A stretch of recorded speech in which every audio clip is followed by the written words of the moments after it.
Joining us, Shadow Foreign Affairs Minister Simon Birmingham. All feeds into the cost of living, doesn't it, Simon? Good to see you. And we're not smiling over that increase in beer costs, though, but... Choosing Coopers or a good Aussie beer. Yeah, no. Just start that again, Simon. We missed the top of it.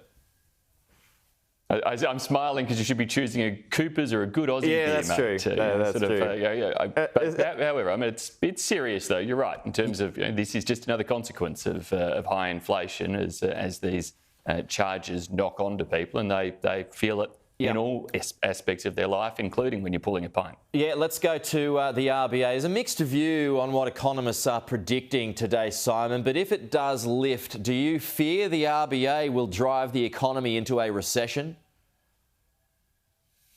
Well, I certainly fear that the economy is in a fragile position in some ways at present because so many Australians are doing it tough right now, and even if the RBA holds interest rates today, that's going to be cold comfort for many Australian families who are already paying the highest interest rates in 11 years, the highest interest rates since the Gillard Labor government, and that ultimately is the thing that Australians are seeing. Labor's back in power and interest rates are high again, and they're feeling that pain of high interest rates along with high inflation, and sadly that is making many households have to pull back on areas of spending, and that's starting to show real signs across different parts of the economy in terms of different areas of spending that are feeling the real constraints. Okay, yeah, much of this feeds into housing. It remains a key concern for so many people who are trying to get in the market in particular, but also those who have a house that can't afford the repayments.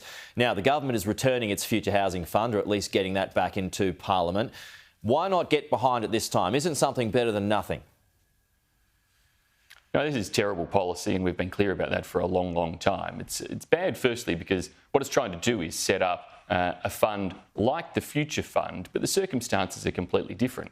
When the Howard government set up the Future Fund, the Australian government had cleared its debt, it was debt-free, and it put surpluses in to establish a fund.